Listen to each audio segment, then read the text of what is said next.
let's go. You lead the way. Where are we headed? Towards a net zero future, of course.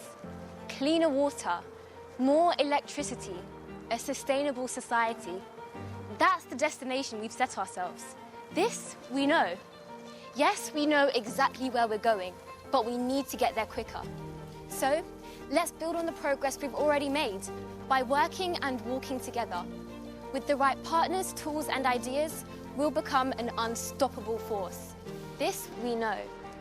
Right now, there are businesses who are putting technology and sustainability at the heart of everything they do.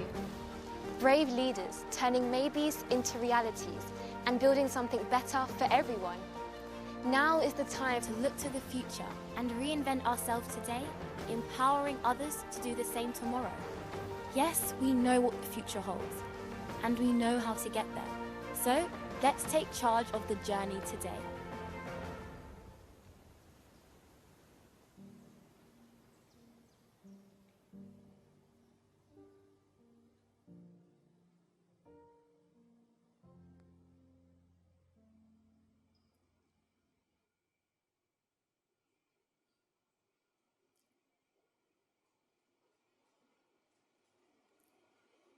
Hi, I'm Melissa Stark, and I look after renewables and energy transition services for Accenture.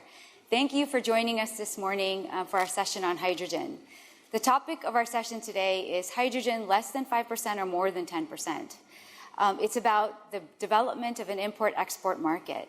The session is not about whether hydrogen will play a role in our energy transition, because we know it will. It's not about green versus blue. You've heard a lot of that this week. We're just talking about clean hydrogen here. And it's not about co-location in industrial clusters. That was our session last Wednesday. What we want to focus on today is will an import-export market for hydrogen develop? And to have that discussion, we are going to cover four main topics that you'll see. First is the global context on the development of a hydrogen market and what that would take. And then we're going to look at Japan as a case study, because that market will definitely need to import hydrogen, and the different pathways for Japan's electricity system to meet net zero. And then we're going to look at the hydrogen enabling measures roadmap that Accenture, IRENA, and the World Economic Forum released last week. And then finally, we'll hear from the players on the ground trying to make it happen in Japan. So with that, let me introduce our opening keynote speaker, who really needs no introduction, former Secretary of Energy Ernest Moniz, and who is also the CEO of the Energy Futures Initiative. He's an expert in energy market development, and he's going to share some thoughts with us on hydrogen and energy markets. Secretary Moniz, over to you. Well, thank you, Melissa. Clearly, the central role of fuels is not going to change as we deeply decarbonize, but the nature of those fuels must be radically different to meet our climate goals. And as Melissa said, of course, hydrogen is a lead candidate to supply the range of low carbon fuel services that we need. The question today is how to realize a global hydrogen economy at scale and in a timely way, which includes making substantial progress in this decade. Last week, we discussed the formation of industrial hubs as an important national approach. But again, today, it's about global hydrogen market formation. The focus on Japan as a significant hydrogen importer is an interesting one. Japan has been a driver of LNG market formation, first receiving LNG more than 50 years ago. Today, it remains the largest LNG importer, and very active in growing the LNG market, not just domestically, but especially the broader Asian market. Now, market formation inevitably raises issues of price formation.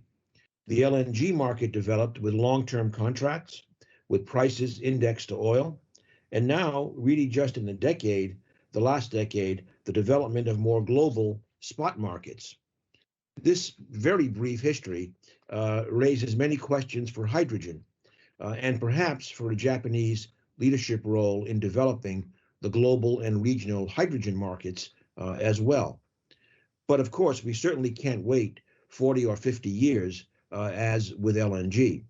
The World Economic Forum IRENA work to clarify objectives and enabling measures viewed as a dynamic, evolving agenda, is clearly essential. Of course, LNG was an identifiable commodity. With hydrogen, we literally may see very different modes of moving hydrogen over large distances: ammonia, organic liquids, or some other product of innovation. As with LNG, development of Japan as a hydrogen importer will be tied to a broader regional or global trading market. What about price formation? Given the infrastructure needs for hydrogen, will hydrogen also develop with long-term point-to-point contracts? But what's the pricing benchmark? How will it depend on what the export-import commodity is? Will there be multiple different markets built on different commodities? Or will we move more quickly to a functioning trading market with spot prices, forward contracts, and the like? The bottom line is there's a lot to explore here, many, many questions, and this session will be the beginning of a complex conversation. So thanks to the World Economic Forum and Accenture for kicking off this conversation at Glasgow.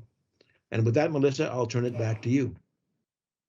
Thank you, Secretary Moniz. You've teed up this morning's session perfectly. I think there are a few things that I just want to call out. The LNG market is a great analogy to what we have to do. As Secretary Moniz said, it took 30 or something years. If hydrogen markets take 30-something years, we're too late for 2050. So we do have to learn those lessons around contracting, price formation, and transport. And he also teed up that we will hear from a couple of different transportation technologies today. So a lot of the hydrogen discussion that's been here at COP and previously has been on hydrogen production. Hydrogen transport has been an issue when it was just gray, right? Most hydrogen is co-located. So the whole market piece that Secretary Moniz teed up is the topic of today. But to get into that in more detail in Japan, what we need to do is understand Japan's context. So Japan has a net zero by 2050 target. That means its electricity system has to hit net zero. And today, we're fortunate to have Professor Dan Kamen, who runs the Renewable and Appropriate Energy Lab at University of California, Berkeley, and is also an energy advisor to USAID, and Kenji, who is working with Dan, Kenji Shirase, who is working with Dan now at RAIL, the Renewable and Appropriate Energy Lab, but was also part of the Ministry of the Environment in Japan. So Dan and Kenji have done a fantastic integrated electricity system paper on how different pathways different pathways for Japan to meet its 2050 net zero target. They're going to take us through that because that context is important as we continue the discussion on import-export of hydrogen to Japan. So Dan, let me hand it over to you.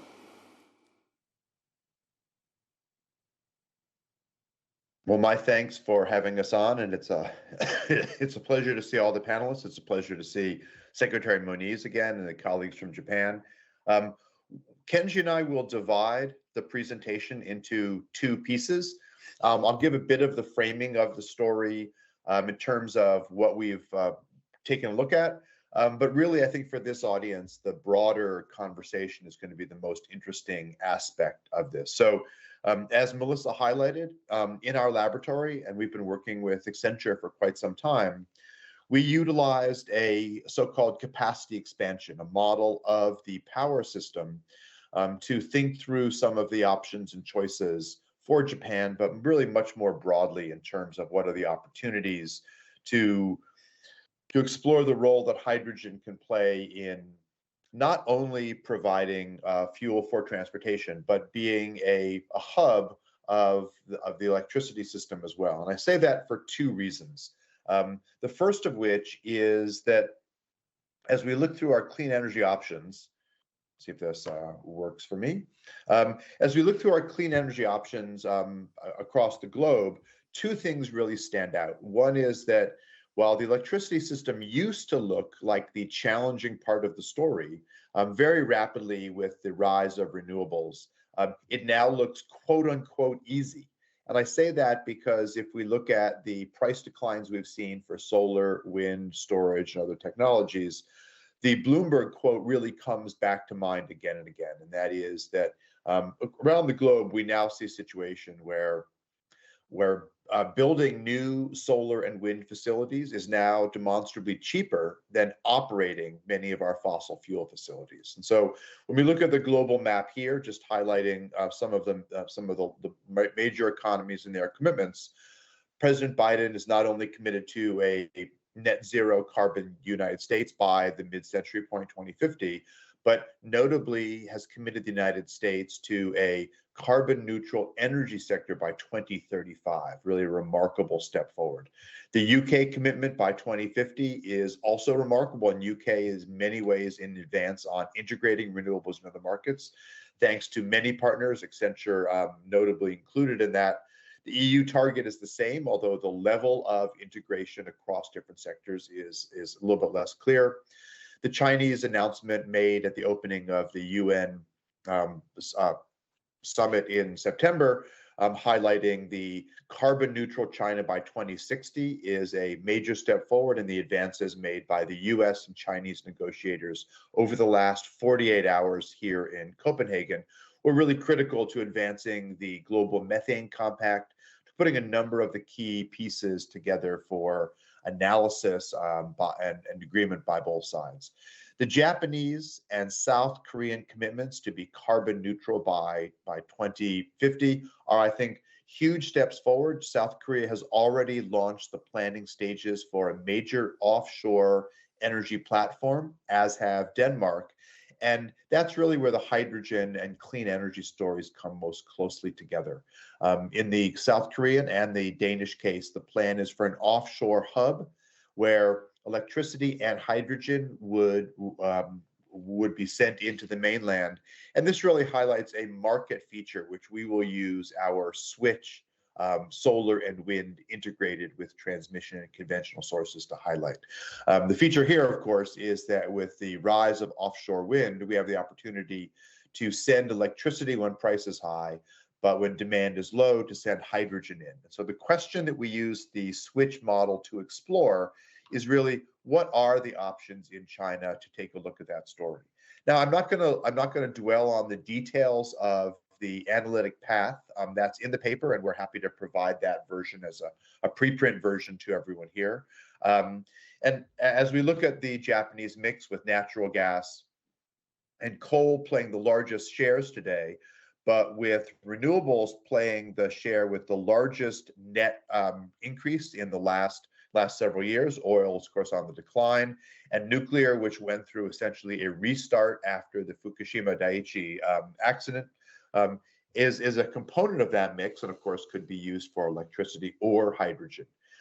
In terms of thinking through the opportunities to really make this transition happen, a few features really come to mind. One is that unless Japan embarks on a significant new nuclear process, whether it's small modular or some of the other advanced reactor designs, it is unlikely that nuclear will be playing a large role in the Japanese future, unless there is a significant change on the public interest side in the nuclear equation. And so when we look at these different cases towards that 2050 path, our use of the switch model, and switch, just to give it a few words, although you'll see some more detailed slides from Kenji shortly, is a capacity expansion model where we have exceedingly high spatial and temporal resolution.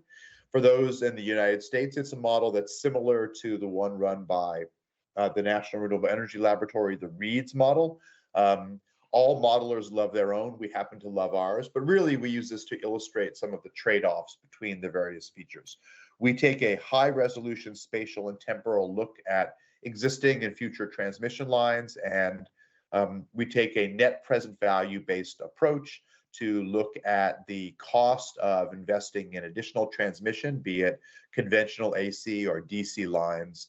We look at a trade-offs between building out large amounts of renewables. And in this case, thanks to the dissertation work that Kenji has done, we've taken a really deep dive in looking at hydrogen, both as the first production wave, largely for offshore wind. You'll see Hokkaido will be the hub for a great deal of that from our analysis.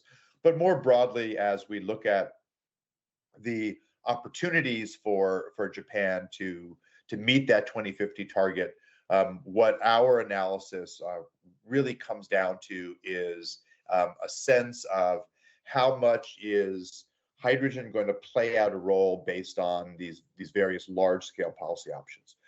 If nuclear remains at its generation share, not its market share, and if with the rise of with the forecast rise of renewables, how much of a demand for hydrogen, both generated in Japan and potentially imported, will there be in the overall story? And so, as we think through how to plan out that case, data for hydrogen production is in its early stages. We have cost numbers. We use those, and of course, in the paper, there's a great deal of sensitivity analysis. I'm going to skip over that for now. Kenji again will show the overall picture in terms of the amount of energy that goes into storage that is used directly.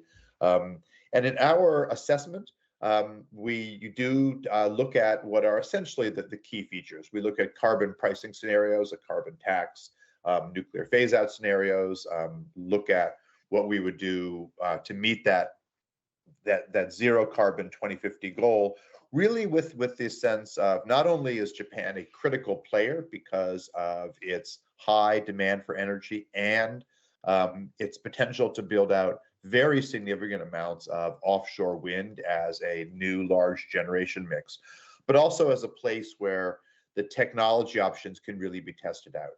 Japan has been a leader in this for some time with Ota City and a number of places being hydrogen hubs in terms of local generation and use.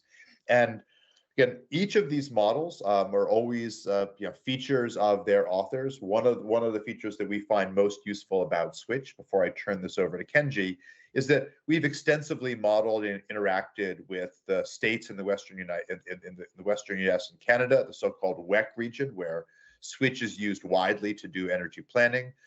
Switch China is an entire team of our colleagues looking at the same questions there. We've utilized Switch to look at the evolution of the East African power pool, energy options in Bangladesh, energy options in the Balkans. But really, Japan is the first case where large-scale use of hydrogen makes a huge amount of quite near-term sense. And I'll leave the details of that case as kind of the teaser for Kenji's comments. But I think what you'll certainly see is that with very robust range of scenarios, hydrogen could well play a role far north of that 10% threshold that Melissa highlighted in the initial question. So let me turn it over to Kenji for some of the details of the modeling effort. We do encourage you to both take a look at the materials on our website of our laboratory, to send us questions, and certainly on social media, on Twitter in particular, we post a number of these results. So over to Kenji, and thank you all for being here today. I look forward to the conversation. Thank you very much, Dan. And hi, my name is Kenji Shiraishi, a researcher of RILE. And we have developed 5 scenarios to capture the key policy and technological questions, including hydrogen use. The base scenario is the most plausible scenario, so linear decline of CO2 emissions cap from 2025 to 2050, and 20 years of license extension for all existing nuclear power plants. And green hydrogen is generated and liquefied and imported to Japan and used for electricity generation using combined cycle plant. And also, we put the carbon tax at the level of social cost of carbon. And the other 4 scenarios differ only one assumption from the base scenarios. Accelerated scenario achieve the zero carbon grid by 2040. High transmission cost scenario has twice as high transmission construction costs to capture the difficulty of such investment in transmission lines. And the nuclear phase-out scenario do not allow 20 years of extension to early phase out of the nuclear power. And the final one is a nuclear promotion scenario, which allows small modular reactors to replace the existing nuclear power plants starting from 2035. And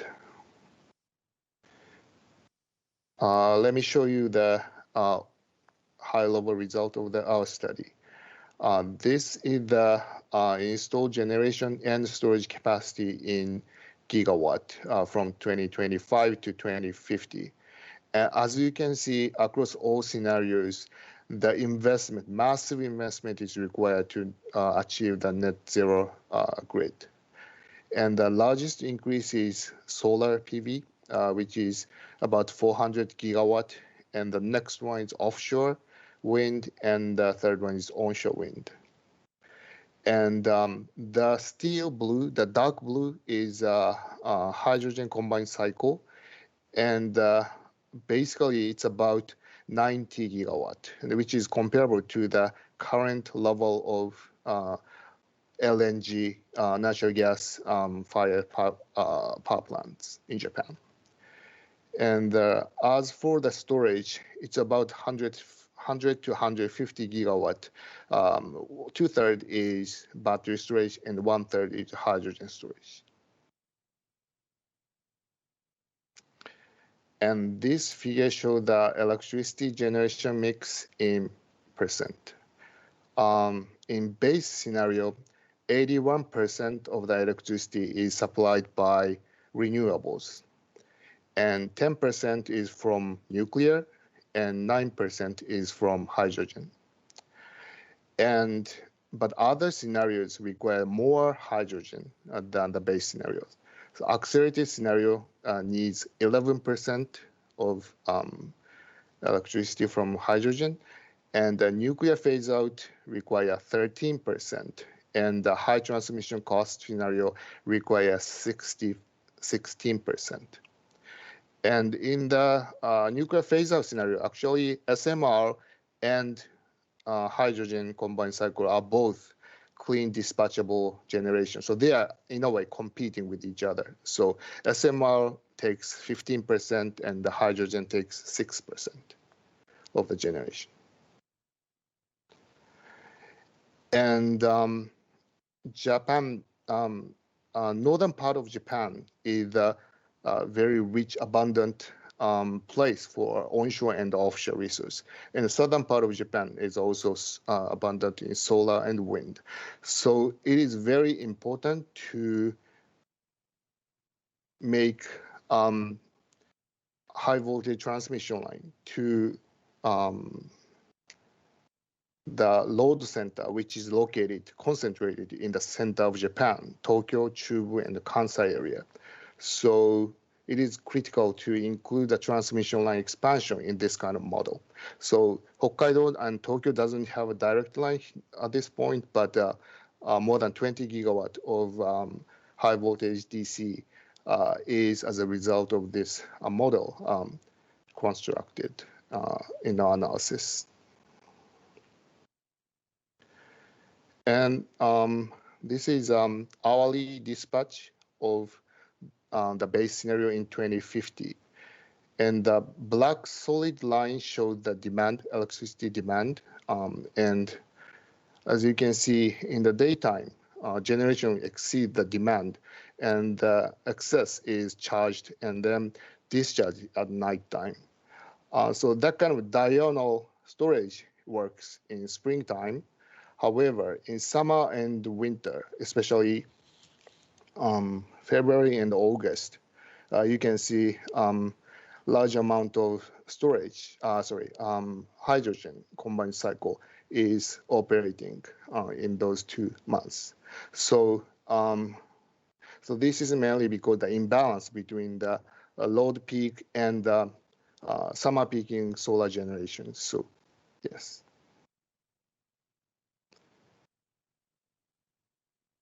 And this is the levelized energy system cost per megawatt hour in $20. And as you can see, from 2025 to 2045, basically the cost is very stable and within 5 range, except for the accelerated scenario.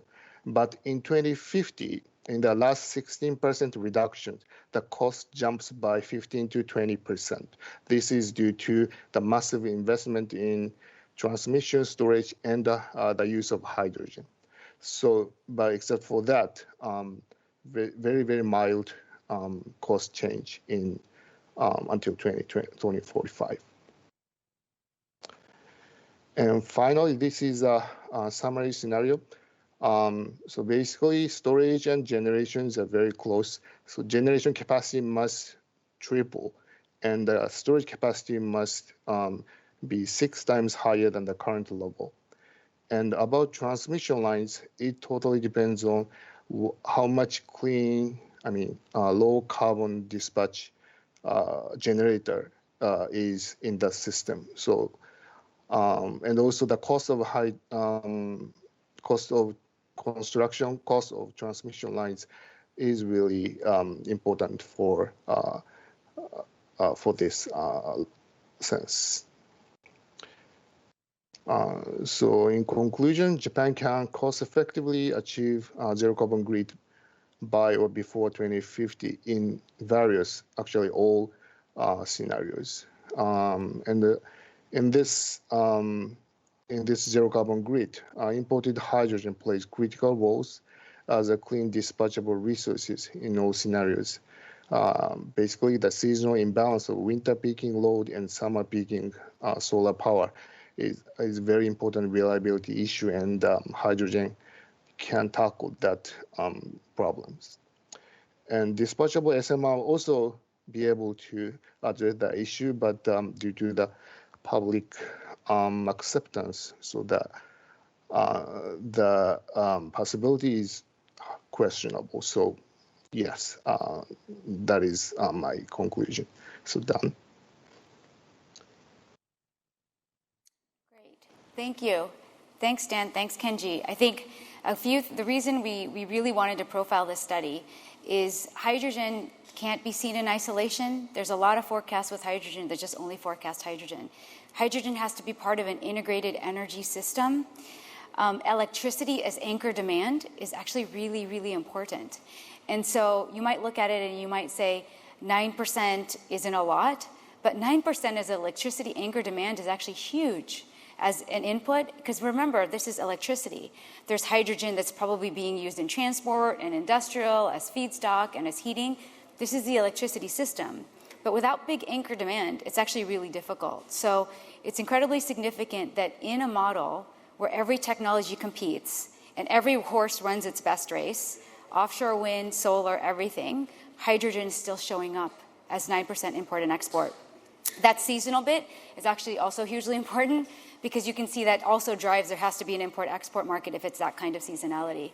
So there's a lot of really fantastic insights in this paper that we encourage you to look at, because it is hydrogen in the context of a market versus papers that are only about hydrogen. This is hydrogen with solar.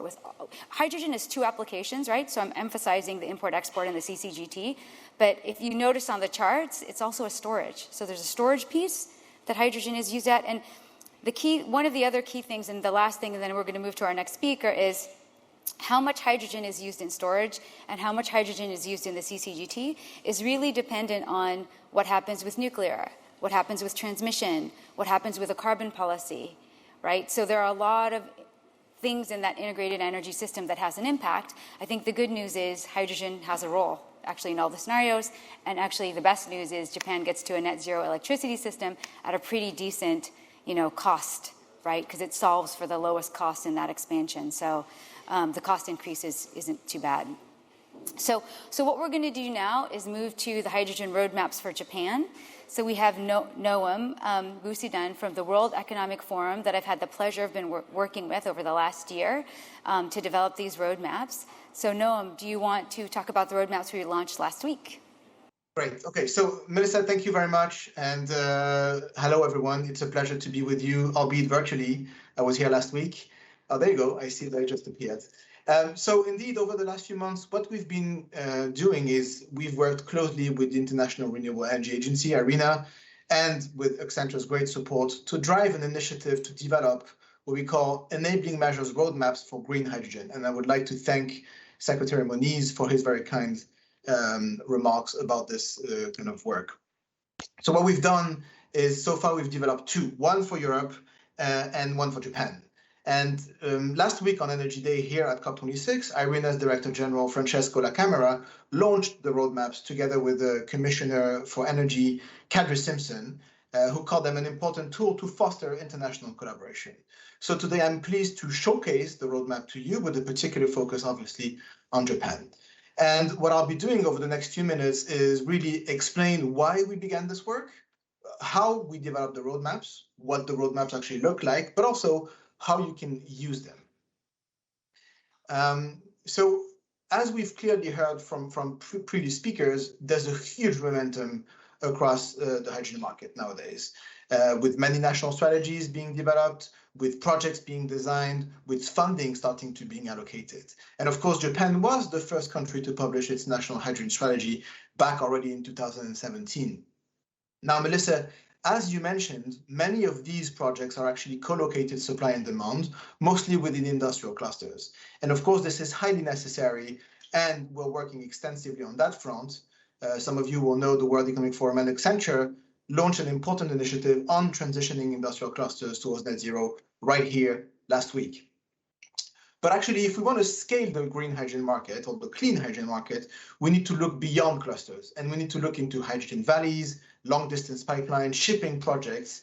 And here, the nature of the Japanese energy system, as described by Dan and Kenji in their presentation earlier, actually lends itself quite well to that approach. So this is the reason why we chose to develop a set of roadmaps on enabling measures for scaling green hydrogen, starting in particular with Europe and Japan. Now, the purpose of these roadmaps is not to be just another report or document, but really an active tool that can bring together policymakers and the private sector around a set of common objectives. You can think of these roadmaps as toolkits or toolboxes bringing together public and private organizations, including the 167 countries that make up IRENA's membership, or the strong and diverse industry constituency that the World Economic Forum has access to. And this is how we proceeded. Earlier this year, we brought together public and private organizations and have since then gone through a process of consultations, asking industry to highlight what critical barriers they were facing, as well as what the key enabling measures were that they required to scale the markets. So what did these roadmaps actually look like? Well, first, we started by identifying the barriers that needed removal to enable scaling up green hydrogen. We identified 6 core barriers, which you can see on your screen, with a key foundation lying at the heart of the whole green hydrogen system, and that's available and affordable renewable electricity at scale. Actually, each of these barriers breaks down into a number of level 2 barriers, but we're not displaying them here. But just to illustrate that point, think, for instance, of the cost barrier. As you would imagine, there are sub-barriers for upstream production costs or for downstream production costs, and so on. Having identified the 6 barriers, we then worked to understand the key objectives for each barrier to be addressed. To take an example on cost still, we identified 2 core objectives to help overcome the barrier. 1, to support the bankability of projects for investors, and 2, to implement dedicated mechanisms, financial innovation, and incentives. Think, for instance, policies and initiatives to tackle the electrolyzer costs. The next question is, how do we achieve these objectives and actually enable the removal of these barriers? And this is what we look at in the next slide, and this is where the enabling measures come in. So the enabling measures are broken down into 4 categories that you can see here in the 4 different colors. Each one is tackling a different area: technology, market making, standards, or matching supply and demand. An easy way to look at that and to think of these enabling measures is to picture them as Lego bricks, really, where some of these measures will be consistent across geographies or sectors. For example, we found out that around 40% of the measures for Japan and Europe are actually similar. What varies is the priority allocated to them. And in this way, we're able to bring consistency across geographies and to share learnings from leading markets like Japan to the rest of the world. So to recap, how this comes together in the roadmap, let me take you through how to read it. So on the left-hand side, number one, you have the top 6 barriers we identified and the key objective associated with these barriers to remove them. Number 2, on the top, you have the key for the type of enabling measures, the 4 colors. Number 3, on the right-hand side, you have the actual enabling measures required to achieve these objectives. And I won't go down into that level of detail here, but we also developed number 4, a set of deep dives for each of those policies that you can kind of look up online if you wish to do so. So the next 2 slides are really how this all translates into enabling measures for Japan. And I'll be speaking to that for the next couple of minutes before I conclude. So what I want to do is highlight some of the key objectives discussed through our consultation and the respective enabling measures, quickly going through the barriers in order. So the first one was pace of development. And we heard there very clearly that a market approach, as opposed to a technology or color-specific approach, was required to accelerate imports of hydrogen or derivatives.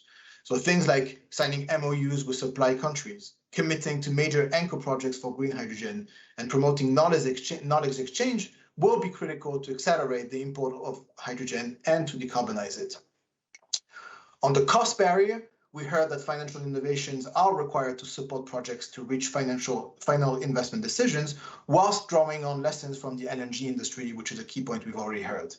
Specific measures such as fiscal incentives, carbon contracts for difference are required, along with bringing key stakeholders to the table, including development finance organizations.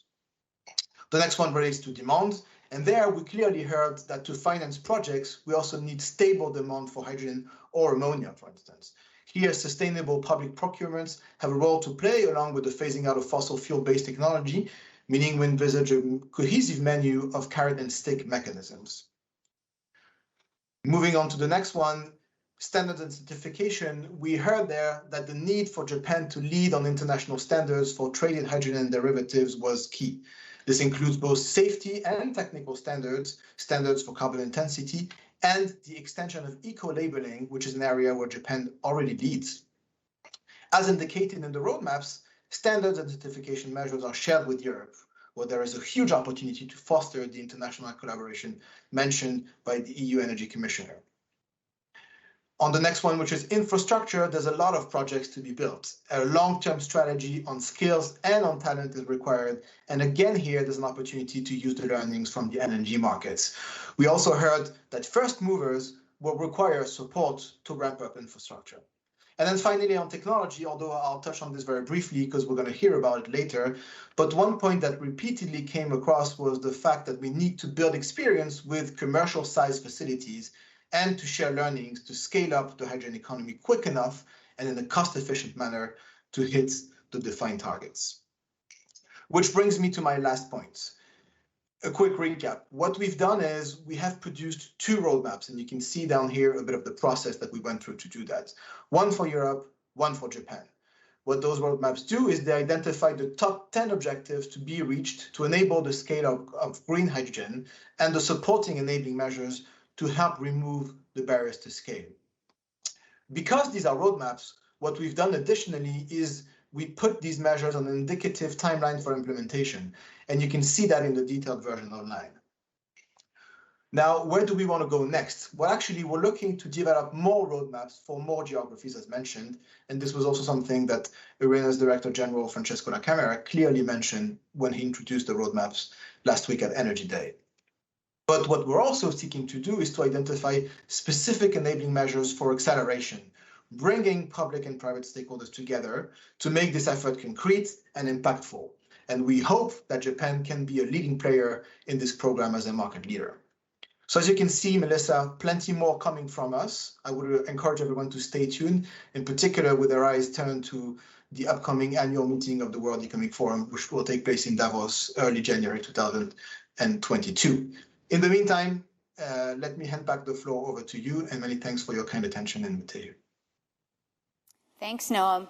I think a couple of things that I think I want to call out in your presentation of our work is one, enabling measures need to be implemented today. So Noam wasn't able to show the timeline because it is actually pretty detailed. It has, 50-something measures on a timeline. But if we don't want to take the 30 years that it took to develop the LNG market for hydrogen, we actually do need to start thinking about market formation today. And what we found when we were thinking about the kind, like what should we focus on for our collaboration and which topic in hydrogen, because there are so many things being done on hydrogen, this was the gap. This was the gap. There was a lot of discussion on electrolyzer costs, driving down the production cost. And for those of you that are familiar with hydrogen, my first project was in 2009, the issue with hydrogen was always transportation and storage, even when it was just gray.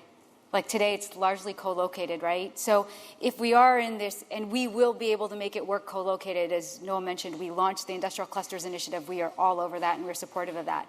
But if we need it to be bigger, we do need to deal with some of the issues that Secretary Moniz called out: contracting and contract formation and transport and how do regional markets develop and pricing and all of these other things. And if we wait until we have a competitive product, then we are looking at 30 years, which is how long it's taken for biofuels, for LNG, for other markets. And then we're too late for 2050 for it to be more significant, and it would be, less than a 10% market. So that's why we chose this, and I encourage all of you to go on the IRENA website and look at the work. And as Noam said, there will be more to come in Davos and more to come geographically, more roadmaps from other countries. So now we've gone top down. So we've looked at the overall context. We've looked at the integrated energy system of Japan. We've looked at the roadmaps. Now we're going to go bottom up. And we're going to talk to 3 companies who are working to make this happen so that you can hear from them and get a feel for the challenges, the opportunities, the issues. So I'm going to introduce all 3 of them, and then I'm going to interview them one by one. So first, let me introduce Mr. Kenji Takahashi, General Manager of the Decarbonization Promotion Section at JERA. JERA, for those of you who don't know, is the world's biggest buyer of LNG. They were absolutely critical in the development of regional LNG markets, I would say globally, and in what happened to contracts and markets and pricing. So they could be a big buyer of hydrogen, and so Mr. Takahashi will talk to us about that. And then secondly, we have Mr. Setsuo Uchi. He's the Senior Vice President and Assistant to the President of Chiyoda. I think he's not on the screen yet, so you will see him when he comes on. He's also the Executive Director of the hydrogen business. And Chiyoda are partnering with Mitsubishi to scale their hydrogen transportation technology with projects in Brunei and Singapore. And it's not ammonia, so it's another interesting one with projects in Brunei and Singapore. And then we have here in person Mr. Roland Bond, the CEO of Haldor Topsoe, who are building the biggest plant to manufacture electrolyzers, but also produce green ammonia. So big emphasis on the transport on this side, as well as the buying side. That's what we wanted to bring to you today. Someone who could be the biggest buyer, what are their views, and then on the transportation side. So with that, let's start with Mr. Takahashi. Can we put him back on? Great. Mr. Takahashi, can you first introduce JERA to the audience? Yes. Good morning, good afternoon, and good evening, everyone. I thank you very much for giving me a good opportunity to join today's session. My name is Kenji Takahashi, General Manager of Promotion Decarbonization Section of JERA. Our company, JERA, was founded in 2015, and in 2019, merged the fuel and thermal power generation sector of TEPCO and Chubu Electric Power. JERA is the largest power generation company in Japan, and JERA is supplying 30% of total electricity demand in Japan. So, in October last year, JERA announced the JERA Zero CO2 Emission 2050, in which JERA would take on a challenge of achieving zero CO2 emission from our operation in Japan and overseas by 2050. Is working on the development of renewable energy focused on offshore wind. And JERA is also thinking the use of zero-emission thermal power generation by switching fuel to hydrogen and ammonia. Zero-emission thermal power will take a role of the adjustment function for power system and keeping a balance of power supply and demand. The one challenge is to minimize transition risk and cost with considering limited potential renewable energy in Japan. We think ammonia and hydrogen is a realistic way and feasible decarbonization solution as of today. The first step is 20% ammonia demonstration test at commercial scale in early 2020s. And we expect the final step in 2040s is that thermal power plant to use 100% ammonia through replacement to new plant. JERA start feasibility study and will plan demonstration test co-firing hydrogen in natural gas power plant in mid-2020s. The demonstration test of 20% ammonia generation in existing power plant. The demonstration will be performed at Hekinan Thermal Power Station in Aichi Prefecture, Japan. The installation and modification work will take a few years, and we can start demonstration test until 2024. This modification for ammonia requires additional investment, but relatively small, because most of existing facility can be used. As a next step, we will plan to proceed the study for further increasing the rate of ammonia in early 2030s. With regard to clean fuel supply chain, there are still challenges such as clean fuel supply chain. It is true the ammonia industry has already established supply chain of ammonia, but we need to develop resilient supply chain to accommodate the clean fuel demand. JERA takes advantage of natural gas supply chain expertise to participate the entire clean fuel supply chain. It is also important to promote application of this technology, especially in Asia, to facilitate decarbonization in those countries where the coal and gas power plants are relatively new and continue to supply power along with their economic growth.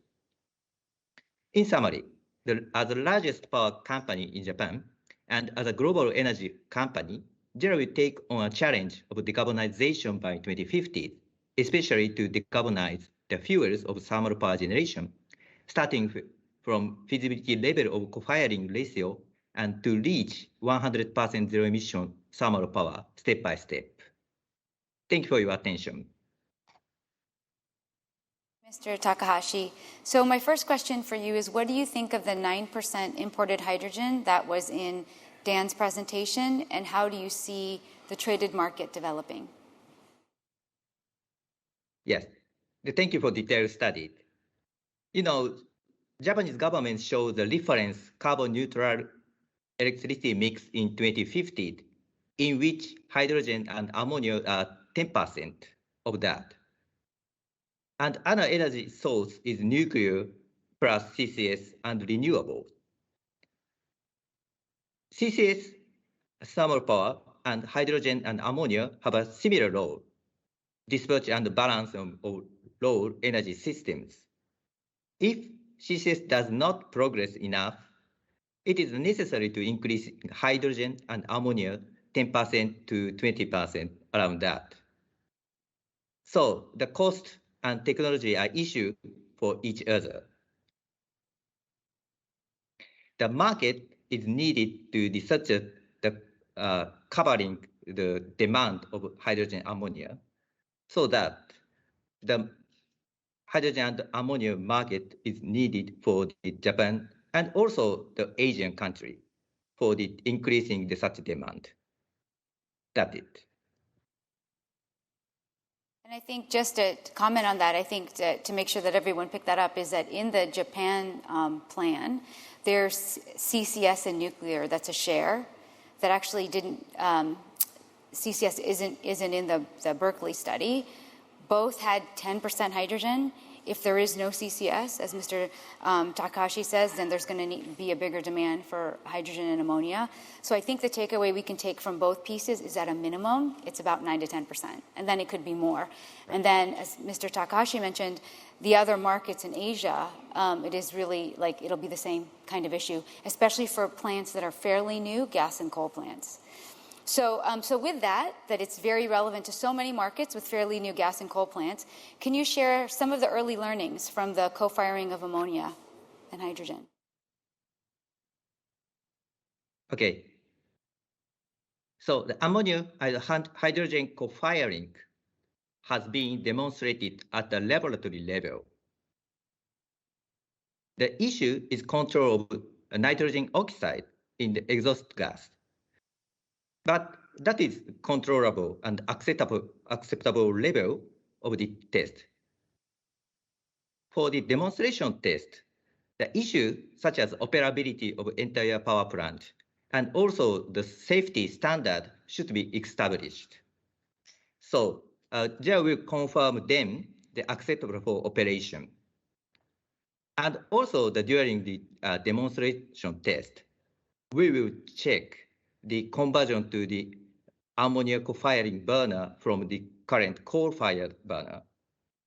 And also the denitrification equipment can be used in existing facility, but we will check on that. And also the facility for the berths and tankers as a storage. So we will check the ammonia tanker and ammonia tank. The large volume of the ammonia tank will be in an acceptable level of the handling of the safety and standard. That current experience on the demonstration test. It's really like all of the experiences for this demonstration test will be incredibly significant because JERA has plants in Indonesia and Philippines in a lot of areas. And so the ability to then roll this out, depending on how the tests go and the demonstration being complete in 2024, will have a pretty big implication for newer plants, particularly for the new coal and gas plants. So my last question for you is, what is JERA's strategy for cost competitive hydrogen or ammonia? So what is JERA planning to do? You mentioned, the fuel, like the green fuels value chain. So it would be good to just understand what's your plan for making hydrogen cost competitive? Okay. At the stage of creating supply chain, blue hydrogen and blue ammonia, the cost of that is relatively close to gray hydrogen and ammonia, just only addition to the CCS cost. So that that timing of the creating supply chain is better than green hydrogen and ammonia. And given the carbon neutrality by 2050, as we expect the cost of electrode and renewable energy will be reduced significantly, and the introduction of green hydrogen and ammonia is progressing significantly. And also the ammonia and hydrogen cost differential is the one of the hydrogen has a still challenge of the carriers. Transportation technology is now developing so that the advantage of the ammonia is the first way to introduce the zero carbon fuels to the coal and other thermal power plant. So that firstly, not only the cost, but also the feasibility of the handling ammonia is easier than hydrogen. That's our thinking for that. Thanks. Great, thank you. And that leads us perfectly into the next two speakers who will be talking about the transportation of hydrogen and a couple of different technologies. So we'll move on now to Mr. Iuchi Chiyoda. So if you could put him on screen. Hi, Mr. Uchi. So Mr. Uchi is from Chiyoda, just to remind all of you. They've got a very interesting hydrogen transportation technology. So Mr. Uchi, can you provide an overview of that transportation technology? Okay, thank you very much for the introduction. Chiyoda is an engineering company, and we hope to address the various challenges for the carbon neutrality. But one possible contribution to carbon neutrality might be it's kind of hydrogen carrier technology other than liquefied hydrogen or ammonia.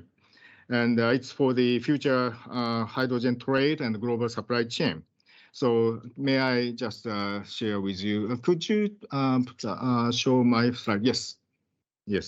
Our technology is called LOHC. It's kind of liquefied organic hydrogen carrier system. And we simply attach hydrogen, green or blue, to toluene and make a substance called MCH, methyl cyclohexane, which is used for the collection fluid, in the daily life. And we carry hydrogen in that form, in the liquid form, and store and dehydrogenate, extract hydrogen when hydrogen is used, and return the toluene to the original site and attach hydrogen again. So it's kind of reusable loop. And next, please. Next slide, please. And there are several, features here, and this substance is liquid, stable liquid under ambient conditions, from minus 100 degrees Celsius to plus 100 degrees Celsius. So it can be used as a stable liquid all over the world. And it's kind of a petroleum product. So we can utilize the existing infrastructure like tankers, tanks, and lorries, and so on. And also, as well as existing standards or regulations for petroleum products or petrochemical products. So it can be used a very practical way. At the same time, as mentioned, the hydrogen can be used for the adjustment for the absorbment of the seasonal fluctuation of renewable energies. So if you store hydrogen in this form, you can store for months or for years even. So next, please. So we developed the catalyst to detach hydrogen from the MCH, substance MCH. So last year, we made a kind of big demonstration project to carry hydrogen from Brunei Darussalam to Japan, and detach hydrogen and inject into the gas turbine in the petroleum near Tokyo, Kawasaki City. And we tried the loop 3 times by using the toluene, and we succeeded in it. Next, please. Now we are trying to scale it up or adapt to other areas. And this is a case of the collaboration between Europe and Japan.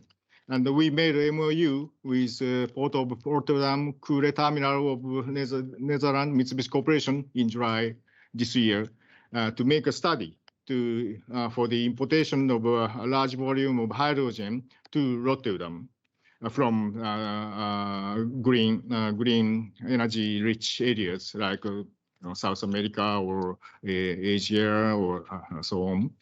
And actually, Port of Rotterdam Authority has a master plan, hydrogen master plan, and they are going to import 300 to 400,000 tons in 2030, hydrogen, and by 2050, estimated 20 million tons of hydrogen to the European market, actually. And so our technology of storage and transportation is expected to play a pivotal role in achieving this target. Next, please. This slide shows the collaboration case in Asia. We made a MOU with 5 Singaporean companies and Mitsubishi Corporation March last year, to make a study to introduce hydrogen into the Singaporean economic society. And actually this year, just last month actually, we made next staged up MOU with Sembcorp Industries, and to kind of a feasibility study for the commercialization of the hydrogen supply chain utilizing our technology. So we are trying to find this kind of use case all over the world, and trying to find good partners all over the world. So we hope to work with various companies or governments in the world to construct global supply chain of hydrogen. Thank you very much. Great. Thank you, Mr. Uchi. And I think a key thing is existing chemical supply chains, existing standards. I think that's what makes this technology very interesting. We've heard a lot about ammonia. We'll hear more about that as well. But this is also an interesting option because it uses existing supply chains, existing standards. So my next question for you is, how cost competitive will Spirit technology become when it's commercialized? And what are the key steps to get there? Okay. If you inject ammonia for the coal-fired plant for coal combustion, that might be more cost competitive. But among the hydrogen carriers, like on the table, like ammonia or liquefied hydrogen, maybe we think this MCH system will be most cost competitive at this moment because, as you said, we can utilize the existing infrastructure, so we can reduce the capex actually. So if we can match the big supply and big demand, we think we can attain the target price of $3 per kilogram in 2030 and $2 per kilogram of hydrogen, I mean, by maybe 2040 or 50. But still, in the early stage, we have some price gaps between the supply side and demand side. So we need some policy support, just as mentioned in the earlier presentation. Yeah, and then just to maybe highlight on those costs, that $3 per kilogram in 2030, $2 in 2040, that's landed cost. So that includes production and transport all in. A lot of the hydrogen targets that you guys hear today and would have heard over the last week would have only been production. Not including a lot of the transport costs, which is also fairly significant. Okay, so my last question for you is, can you comment on some of the challenges? So you talk about using existing supply chains, but what about the infrastructure and the cooperation and the standards needed to make this scale? Yes, even though this system can utilize existing infrastructure, we still need new infrastructures in some parts, like hydrogenation or dehydrogenation and other small parts. At the same time, we need common standards or certification and so on. And so definitely we need collaboration with other companies or governments. And also we hope to see new standards, reliable standards in the future, in the near future, actually. Thank you. Thank you, Mr. Uchi. So now let's welcome Mr. Roland Bahn from Haldor Topsoe. Do you want to come up? You can come up to the stage. And I think for my last few questions, we'll do them as an interview with some chairs. So I think what you've heard so far is that there is a buyer out there. They're testing quite a lot of volume, 20% in 20% blend in a gas turbine is pretty significant. And then we've heard from some advances on the transportation technology. We're going to hear a little bit more. You can sit there about that. So, Roland, do you want to talk a little bit about Haldor Topsoe and just explain to the group what Haldor Topsoe does and their role in the future hydrogen market? Yes, I will. I realize that we are probably not yet a household name when it gets to green hydrogen. But to give a bit of background on the company, we are 80 years old. We specialize on technologies and catalysts for specifically three products, ammonia, hydrogen, and methanol.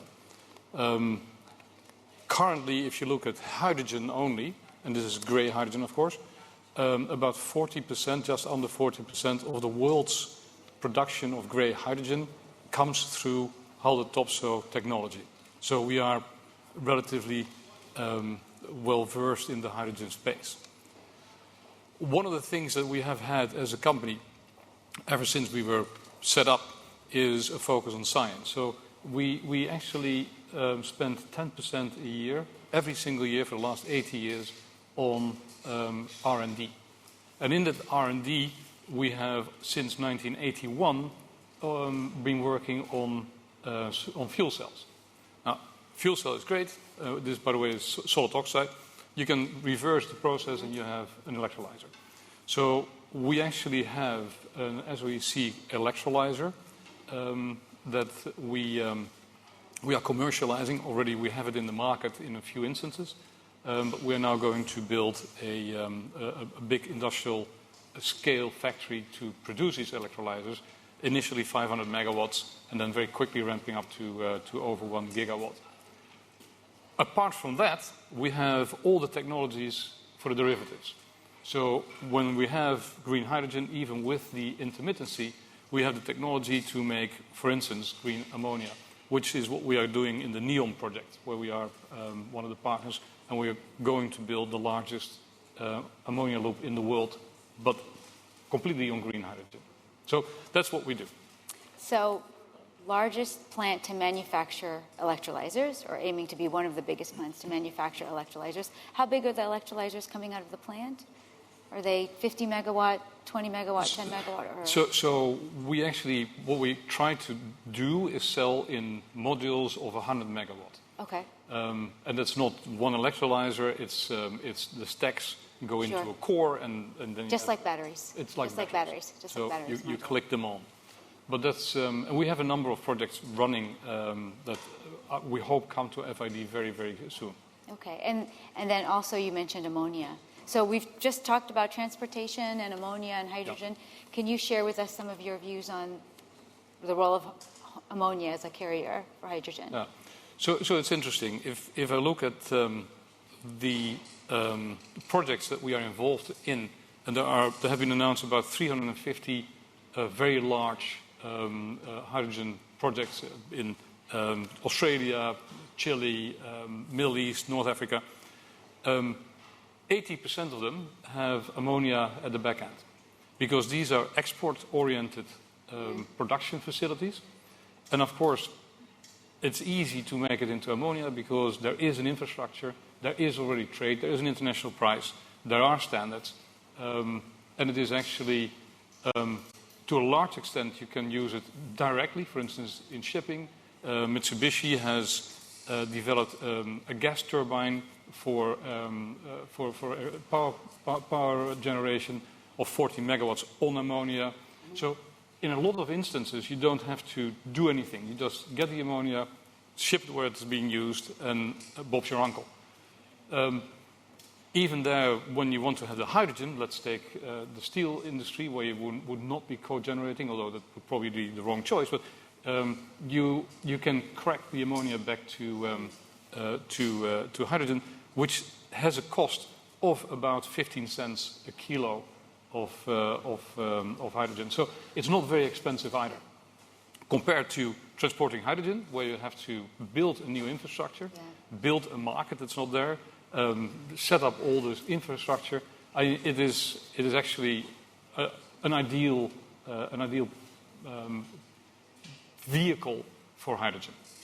And so on both the electrolyzer side and the ammonia side, we can definitely all see how we could work at a project level and certainly a point-to-point level as we have today. Tell us about scaling. Like, what's your experience on scaling that electrolyzer production and scaling the ammonia production? What are some of the challenges that you see, and how can we address some of that? It sounds funny, but scaling the ammonia side is easy. Okay. We have been doing that for 80 years, and there's no issue. We have a very wonderful dynamic loop that does this, and as I said, NEOM is initially 1 gig, it's going to 5 gigawatt, and that's not an issue. The electrolysis side is probably a bigger question mark, but mainly driven as well by the availability of power. And I think this is where, when you look at, because cost is going to be a big thing, I think you will see a market develop where hydrogen, green hydrogen, is going to be produced in territories where there's no demand. So it's purely for export. And so you have to be pragmatic. You have to find a simple, straight way to export that energy to the place where the consumption is. Yeah.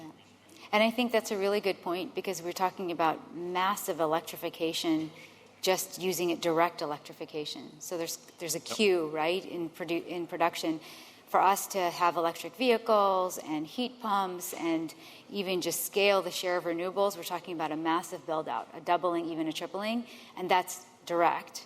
and then we need to have some more left over to produce hydrogen, or actually produce hydrogen during that process as well, which we're looking at. And if you can scale the electrolyzer production technology so that it's a low enough cost, then we don't have to run it consistently maybe, and we'll be able to use it during the peaks and valleys of variable renewables.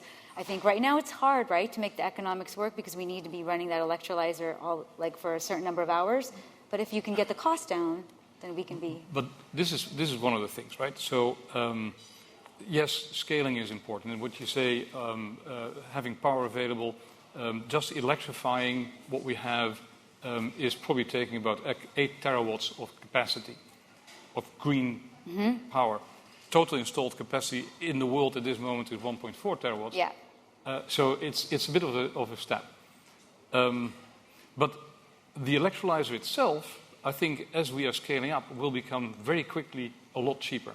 We already see ourselves that with our technology at today's state, with the factory as we produce it, will enable hydrogen at about, when you take 30 euros per megawatt hour as cost, will produce hydrogen at about $265 a kilo. Still a lot higher than gray, but it's and that's only the first step. So that will come down quickly. And we are taking into account that it doesn't operate day and night. So you have this. So we think actually that the cost is not going to be the big issue. The big issue is that there is no lack of demand at the right price. There is a lack of supply. So building up the whole supply chain on power and electrolyzers is the biggest challenge. Absolutely, absolutely. And that's one of the reasons we wanted to tackle Japan and import-export, because when you tackle that question, you have to talk about the whole supply chain.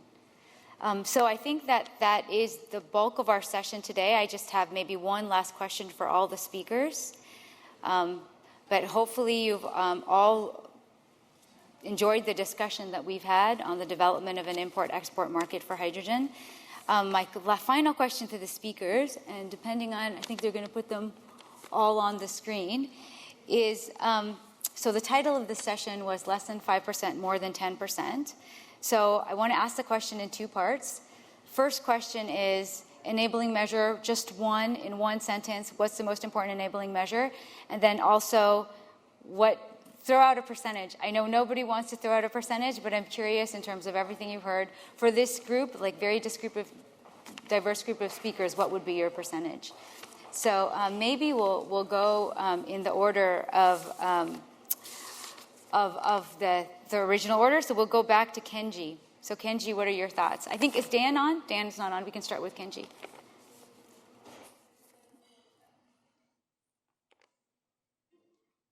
Yeah, these are the real great questions. The enabler. So I see the Japan's long-term pathway is still unclear. So it is very important to show the clear pathways toward 2050. And yes, there are very wide range of technical and also policy possibilities. So it is very important to bet in one thing. So I think it's very important to have a discussion about the those multiple pathways, and that's, I don't know, it's not a direct enabler, but I think it's a very first step toward the investment, large investment. And second thing, percentage. I run like hundreds of scenarios in the model. I'd say over 10%, at least within the electric power system. But as you and the other people mentioned, the critical characteristic of hydrogen or ammonia is a cross-sectoral fuel. So I think it's very important to incorporate those kind of different sectors. So I only at this point see the electric power sector, but I would say like more than 10%. Great, more than 10%. And I think, Kenji was in the Ministry of the Environment. So I think like definitely getting the decisions on some of those scenarios around extending nuclear transmission or et cetera is really key, right? So totally understand. Noam, over to you on our roadmaps. Thanks, Melissa.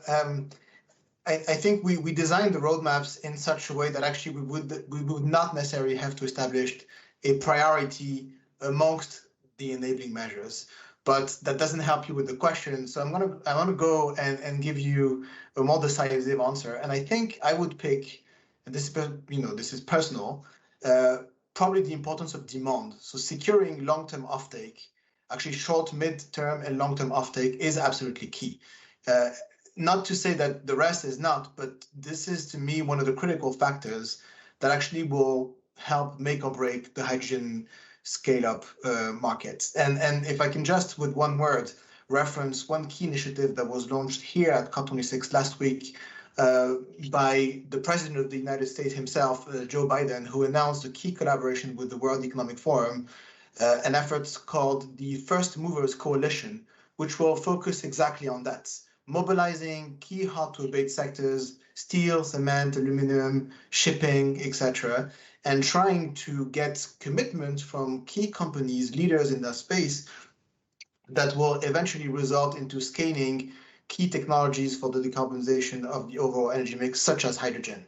So I think leveraging the demand factor will absolutely be critical in that regard, and so that's the one I'll pick. Which leads me to answer your percentage question. Likewise, at least on the kind of upside of the scale provided, so 10% at least, and maybe a bit more. That word on demand, I'm going to save Mr. Takahashi for last. I want demand to have the last word, so maybe I'm going to go here. Roland, what do you think? Thank you, Melissa. So I think my answer is pretty short. The most important enabling factor is going to be to have people pay for carbon. There is a cost to carbon. Currently, no one pays for it, so it's basically a subsidized fuel. That subsidy has to disappear. The second issue is that once there is a tax on it, the money that comes in can be used to accelerate the development of new technologies. And I think that is the one most important aspect, enabler. Percentage, I'm extremely bullish. And I'm talking global, but I would say that Japan will not be different from global. I'm getting to about 18%. Okay. Mr. Uchi, over to you. Yeah, it's okay. Yes, I'm close to Mr. Ban, but enabling measures should be policy framework to create stable and massive demand. And so that we can match the demand and supply, overcoming the price gap, actually. And so the method may be quota or feed-in tariff or carbon pricing in various ways, but there should be some policy framework. At the same time, cost reduction from the business side will be needed more. So we need to collaborate with other partners, including JERA or Topsoe, actually. As for the share of hydrogen in the demand, I agree that we will see more than 10%, actually, if the introduction to the society or economy will be done in an early stage and into various fields, like including industries and the power generation, mobility, and so on. Thank you. Thank you. And then Mr. Takahashi, the final word from demand, potentially one of the biggest sources of hydrogen demand in the future, your enabling measure and your percentage. Yeah, thanks. Yeah, I think the enabling way is that the technology innovation is leading such an introduction of the hydrogen and the ammonia. And also the demand lead the power generation sector first, but the other industry sector, such as the marine fuel and mobility, is that large demand will be increasing, I think. And also the roadmap in Japan is JERA want to contribute as supplier and also the consumer of the ammonia and hydrogen. And the ratio of the such energy demand, the generation mix, I think I already said the 10% to 20% is, I think. But also not only the power mix, the energy mix is important for the total carbon neutrality. So I'm not sure the current number, but it won't be the good number to be increasing using of the hydrogen and ammonia. That's my thinking. Thanks. Great. And with that last word from demand, I want to say thank you to all of you with us virtually and here today. Hopefully that's been, hopefully you've enjoyed our discussion. For me, it's been a fantastic discussion on the development of an import-export market for hydrogen. And more than 10%, I think that's the consensus. Thank you. Bye.